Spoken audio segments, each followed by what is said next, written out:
Bismillahirrahmanirrahim. Assalamualaikum warahmatullahi wabarakatuh. Subhanallah walhamdulillah wa la ilaha illallah. Allahu akbar. Allahumma sholli ala Sayyidina Muhammad wa ala ali Sayyidina Muhammad. Sahabat Kolbun Salim 81 dimanapun kalian berada, alhamdulillah kita bisa berjumpa lagi di channel Kolbun Salim 81 ini. Mudah-mudahan kita semuanya selalu sehat walafiat, panjang umurnya, dipermudah segala urusannya, diampuni dosa-dosanya, dan mudah-mudahan kelak di akhirat menjadi penghuni surganya Allah Subhanahu wa taala. Amin. Allahumma amin. Salawat serta salam semua tetap tercurahkan kepada junjungan kita yakni baginda Rasulullah sallallahu alaihi wasallam. Allahumma shalli ala Sayyidina Muhammad wa ala ali Sayyidina Muhammad. Sahabat Kolbun Salim 81 dimanapun kalian berada, kita mengaji lagi di surah Al-Baqarah ya, sahabatku semuanya. Di sini surah Al-Baqarah ini adalah surah kedua di Al-Quran ya, sahabatku semuanya. Terdiri dari 286 ayat. Jadi surah Al-Baqarah ini di Al-Quran adalah posisinya kedua ya. Surah yang kedua terdiri dari 286 ayat, termasuk ke golongan surah Madaniyah. Surah Madaniyah adalah suatu surah yang turunnya di kota Madinah. Karena Al-Quran diturunkan hanya di dua kota saja ya, sahabatku semuanya. Pertama di kota Mekah disebut golongan Makiyah, dan kedua adalah di kota Madinah disebut golongan Madaniyah ya. Di sini Al-Baqarah ini artinya adalah sapi betina ya, sahabatku semuanya. Arti dari surah Al-Baqarah adalah sapi betina.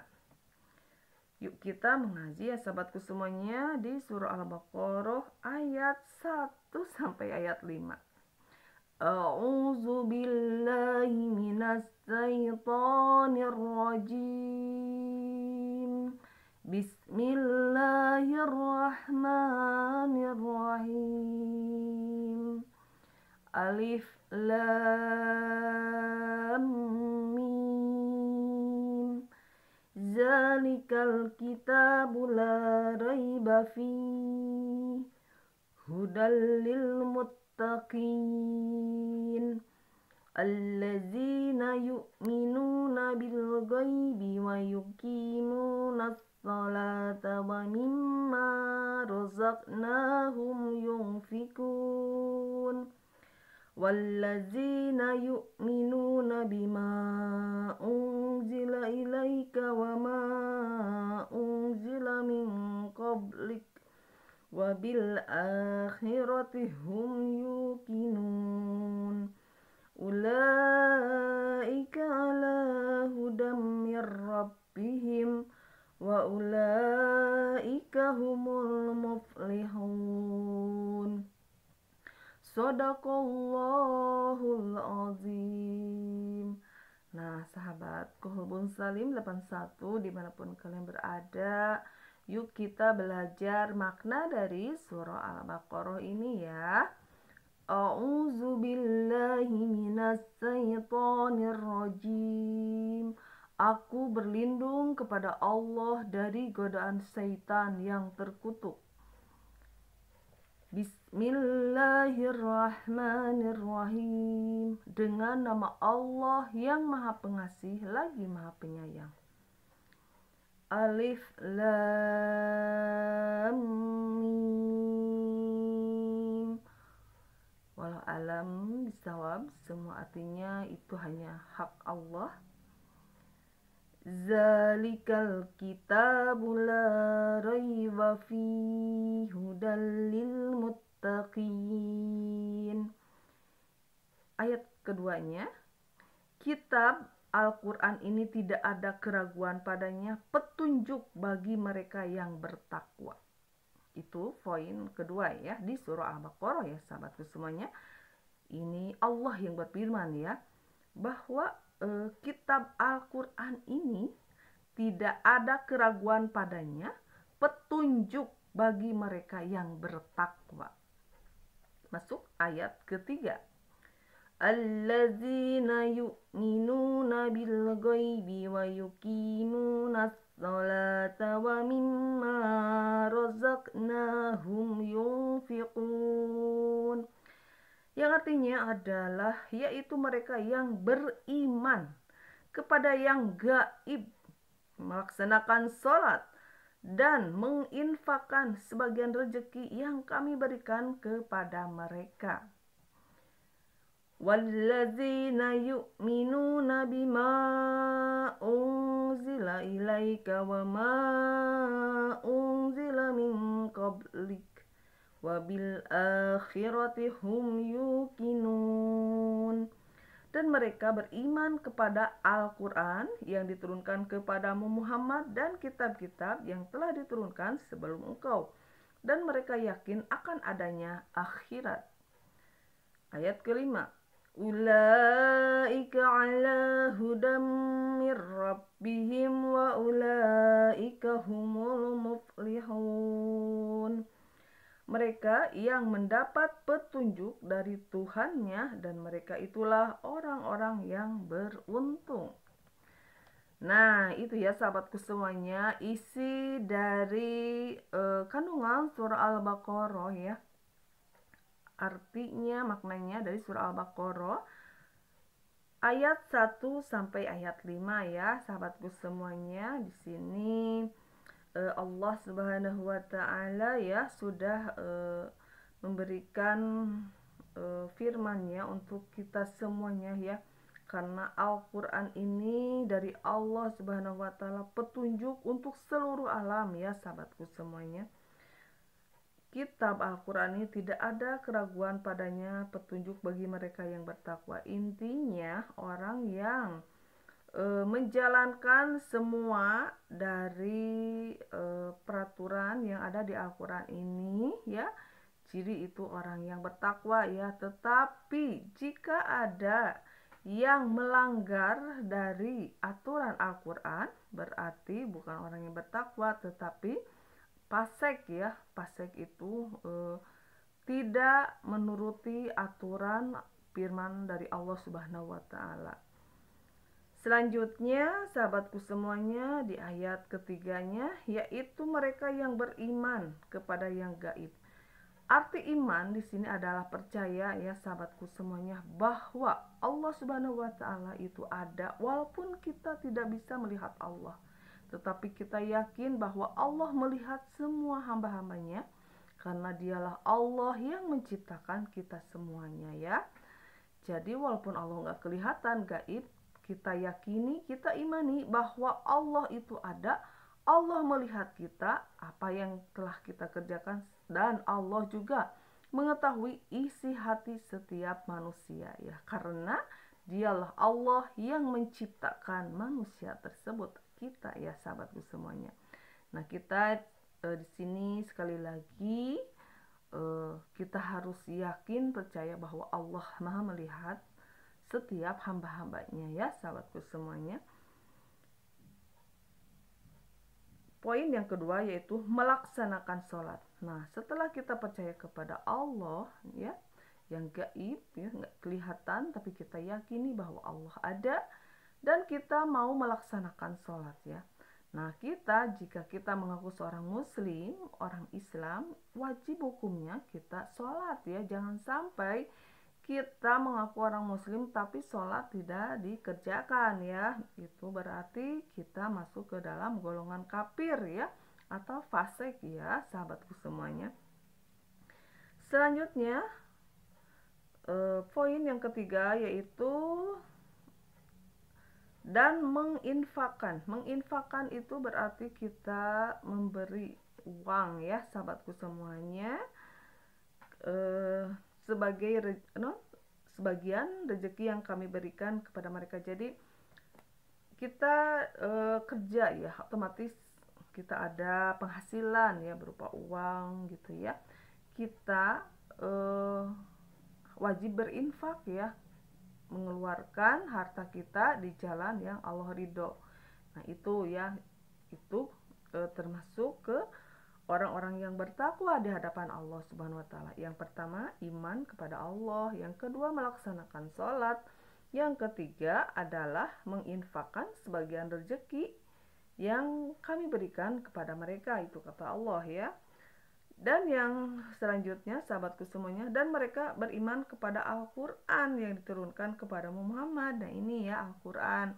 Jadi kita harus mengimani Al-Quran tersebut, bahwa Al-Quran ini adalah firman Allah Subhanahu wa Ta'ala, petunjuk untuk kita semuanya jika ingin menjadi orang-orang yang bertakwa ya sahabatku semuanya. Dan insya Allah orang yang bertakwa di hadapan Allah Subhanahu wa Ta'ala akan masuk surga ya sahabatku semuanya, insya Allah nanti kelak di akhirat. Jangankan di akhirat, di dunia saja orang yang bertakwa akan diberi jalan keluar dari setiap permasalahannya. Rezekinya akan dicukupkan, hatinya akan ditenangkan ya sahabatku semuanya. Itulah janji Allah Subhanahu wa Ta'ala ya. Selanjutnya sahabatku semuanya, dan mereka beriman kepada Al-Quran yang diturunkan kepada Muhammad dan kitab-kitab yang telah diturunkan sebelum engkau, dan mereka yakin akan adanya akhirat. Jadi kita mempercayai Al-Quran dan mempercayai juga firman kitab-kitab Allah sebelum Al-Quran ya. Ada kitab Taurat, Injil, Zabur ya. Itu semuanya sama kitab Allah, tetapi penutupnya adalah Al-Quran ya, yang diturunkan kepada Nabi Muhammad Shallallahu Alaihi Wasallam. Nah selanjutnya juga yakin akan adanya akhirat. Jadi sahabatku semuanya, jika orang itu beriman dan mengaku orang beriman dan bertakwa di hadapan Allah, kita yakini bahwa ada kehidupan selanjutnya sesudah di dunia ini ya. Sesudah di dunia ini ada kehidupan selanjutnya yang kekal abadi, yaitu ada akhirat. Nah di akhirat hanya ada dua tempat saja tempat kembali kita ya sahabatku semuanya. Yang pertama adalah surga ya. Surga yang paling tinggi adalah namanya surga Firdaus ya sahabatku semuanya. Nah itu level bagi orang-orang yang nabi, rasul gitu ya, di surga Firdaus ya. Selanjutnya ada juga kembali kita, na'udzubillah, di akhirat akan ke neraka ya. Nah kita bisa menentukan ya sahabatku semuanya, kita bisa mengukur diri kita sendiri ya. Jangan mengukur orang lain, tapi kita dulu. Karena yang akan dihisab kita bukan orang lain, bukan amal orang lain, tapi amalan kita ya sahabatku semuanya. Jangan terlalu kepo dengan dosa orang atau dengan perilaku orang lain, nggak perlulah. Kita sendiri yang akan dihisab kelak di akhirat ya. Nah kita introspeksi diri kita saja ya. Semasuk kita akil balik, bagaimana perilaku kita, apakah kita menjadi orang yang beriman dan bertakwa di hadapan Allah, atau kita justru melanggar aturan-aturan Allah. Itu poin, banyak sekali dosa, menumpuk dosa di awal akil balik sampai dewasa ini. Yuk kita hisab sebelum kelak di akhirat. Kita dihisab, ditimbang amal mana yang paling besar dan amal mana yang paling kecil ya. Jika kebanyakan dosa berarti amal kita sedikit, dan amal yang sedikit otomatis ya, ketika banyak dosa nanti di akhirat akan masuknya ke neraka ya sahabatku semuanya. Dan surga diperuntukkan untuk orang-orang yang pertama beriman kepada Allah, yang kedua melaksanakan amal soleh sahabatku semuanya. Tetapi amal soleh di sini harus dengan poin satu, dengan ilmunya, karena mencari ilmu itu adalah wajib hukumnya ya. Karena ibadah tanpa ilmu itu ditolak di hadapan Allah Subhanahu wa Ta'ala. Dan yang kedua tentunya sabar dengan apa yang Allah perintahkan kepada kita ya. Yang ketiga tentunya harus dengan penuh keikhlasan di dalam mengerjakan semua amal-amal soleh kita. Jangan sampai kita ternodai dengan pertama adalah musyrik kepada Allah, ke Allah menyembah dan ke selain Allah percaya. Yang kedua adalah ria. Ria ingin dinilai oleh makhluk. Itu sama, akan gugur lagi amalnya ya. Jadi amal itu niatnya untuk apa, untuk siapa. Dan jangan sampai amal soleh tersebut tidak ada ya nanti di hadapan Allah. Karena hatinya pengen dipilihnya oleh makhluk, bukan untuk Allah ya, karena Allah Maha tahu ya sahabatku semuanya apa yang ada di dalam hati setiap hambanya ya. Selanjutnya ya sahabatku semuanya, merekalah yang mendapat petunjuk dari Tuhannya dan mereka itulah orang-orang yang beruntung ya. Nah, ketika taufik hidayah itu turun kepada hamba tersebut, insya Allah hamba tersebut jadi ketika dia salah dia cepat bertobat, perbanyak amal kebaikan ya untuk mencari ridhonya Allah ya sahabatku semua, bukan ridho manusia, karena manusia mah tidak punya surga dan neraka ya, tetapi Allah lah yang mempunyai surga dan neraka ya. Naudzubillah kalau kita masuk neraka, jangan sampai ya sahabatku semuanya, cita-cita kita pengen masuk neraka, jangan, panas sekali neraka itu ya, tidak akan kuat kita ya. Nah, ayo perbanyaklah amal soleh ya, semuanya untuk mencari ridho Allah, bukan untuk penilaian makhluk ya, karena makhluk itu sama-sama akan menuju Allah Subhanahu wa taala ya. Jadi dunia ini sahabatku semuanya adalah tempat menanam kebaikan ya. Jangan sampai di dunia ini kita banyak maksiat yang mengakibatkan kelak di akhirat akan masuk ke nerakanya Allah Subhanahu wa taala. Jika kita terlanjur maksiat, yuk perbanyaklah sholat taubat, perbanyaklah istighfar kepada Allah, perbanyaklah amal soleh, tutupi kesalahan itu dengan kebaikan ya. Insya Allah amal soleh tersebut akan dihapus oleh Allah dan akan dimasukkan ke surganya Allah Subhanahu wa taala ya.